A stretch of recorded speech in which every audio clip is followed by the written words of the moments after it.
तो दोस्तों पिछली वीडियो में हमने बात किया था फिजियोलॉजिकल इफेक्ट ऑफ सिम्पैथोमिमेटिक्स। तो सिम्पैथोमिमेटिक्स में खासतौर से नॉरएपिनेफ्रिन, एपिनेफ्रिन और आइसोप्रोटेनॉल का जो फिजियोलॉजिकल इफेक्ट है वो क्या होता है, वो पिछली वीडियो में हमने डिस्कस किया था। और इसके बाद फिर यहाँ पे देखिए आगे यहाँ पे बताया गया कि कुछ ब्लॉकर देने के बाद क्या चेंजेस आते हैं। तो देखिए यहाँ पे एपिनेफ्रिन का केस बताया गया और फिनाइल एफिरिन का।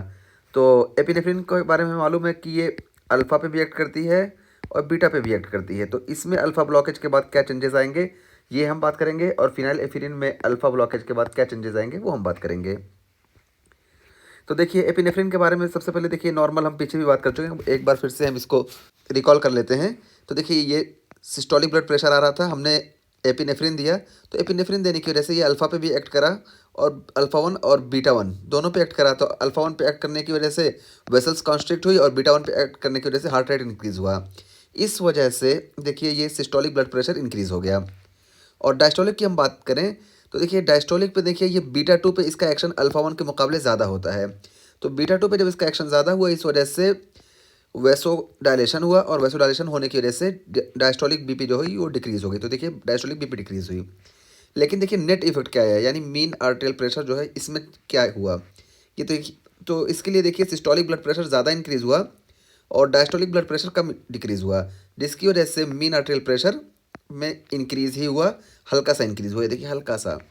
और उसके बाद फिर यहाँ अल्फ़ा ब्लॉकेज के बाद क्या चेंजेस आए, तो देखिए अल्फ़ा ब्लॉकेज जब हमने दिया तो अल्फ़ा ब्लॉकेज के बाद देखिए जो सिस्टोलिक ब्लड प्रेशर इसमें ज़्यादा इंक्रीज़ हुआ था, इसमें देखिए अल्फ़ा ब्लॉकेज के बाद क्योंकि वसल्स कॉन्स्ट्रिक्ट नहीं हुई, सिर्फ बीटा वन पे एक्शन की वजह से हार्ट रेट इंक्रीज़ हुआ, इसलिए इसका सिस्टोलिक ब्लड प्रेशर कम इंक्रीज़ हुआ। और डायस्टोलिक की हम बात करें तो देखिए डायस्टोलिक में देखिए अल्फा वन और बीटा टू दोनों पे यहाँ पे एक्ट हो रहा था एक साथ, इस वजह से देखिए तब भी बीटा टू का इफेक्ट ज़्यादा था, डायस्टोलिक ब्लड प्रेशर इस वजह से डिक्रीज़ हो रहा था। लेकिन यहाँ पे जब हमने अल्फा को ब्लॉक कर दिया तो बीटा टू का अनअपोज्ड एक्शन रहा, जिसकी वजह से वेसल्स ज़्यादा डायलेट होंगी और डायस्टोलिक बीपी बहुत ज़्यादा डिक्रीज़ होगी। तो देखिए यहाँ पे सिस्टोलिक बीपी कम इंक्रीज़ हुई और डायस्टोलिक बीपी ज़्यादा डिक्रीज़ हुई, इस वजह से मीन आर्टेरियल प्रेशर डिक्रीज़ होगा। तो ये हमने अल्फ़ा ब्लॉकेज के बाद ब्लड प्रेशर में क्या चेंजेस आएंगे ये देख लिया।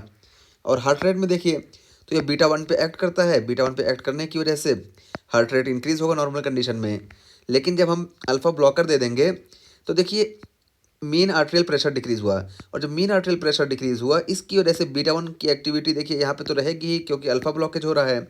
उसके साथ साथ जब ब्लड प्रेशर डिक्रीज़ हो रहा है उसकी वजह से रिफ्लेक्स टेकिकार्डिया देखने को मिलेगा। तो यही यहाँ पे बताया गया, देखिए epinephrine response exhibit reversal of mean arterial pressure.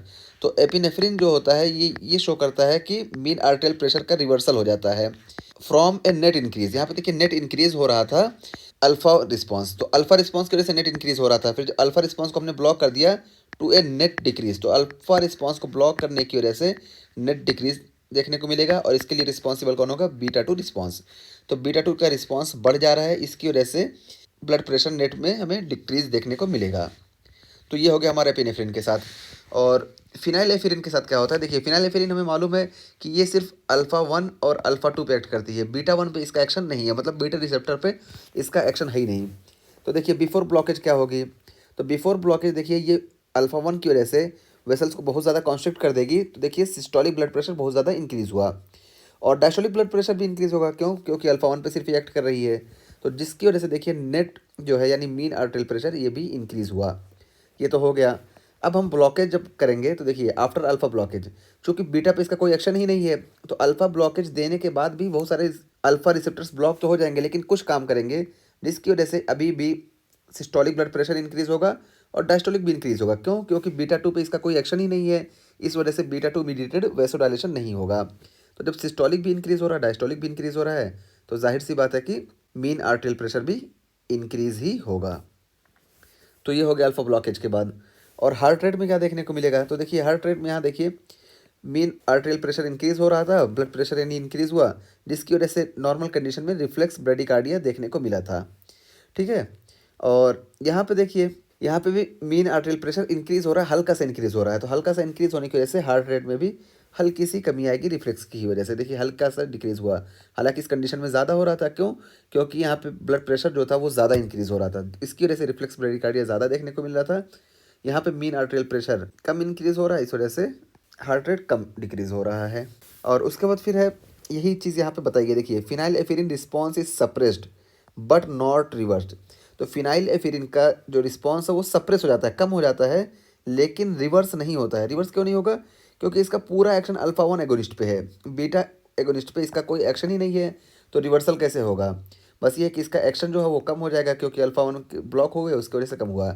लेकिन यहाँ पे जब अल्फा वन ब्लॉक हम कर रहे थे, इसकी वजह से बीटा पे इसका एक्शन ज़्यादा देखने को मिल रहा था, और उसी वजह से हमें रिवर्सल देखने को मिल रहा था। तो ये चीज़ हो गई कि फिनाइल एफिरिन में अल्फा ब्लॉकेज के बाद क्या चेंजेस आएंगे, एपिनेफ्रिन में अल्फा ब्लॉकेज के बाद क्या चेंजेस आएंगे। और हमने इधर इसमें भी बात कर ली कि नॉर एपिनेफ्रिन में क्या चेंजेस आते हैं नॉर एपिनेफ्रिन के डोज के बाद, और एपिनेफ्रिन के डोज के बाद क्या चेंजेस आते हैं, और आइसोप्रोटेनॉल के बारे में भी हमने पूरी बात कर ली।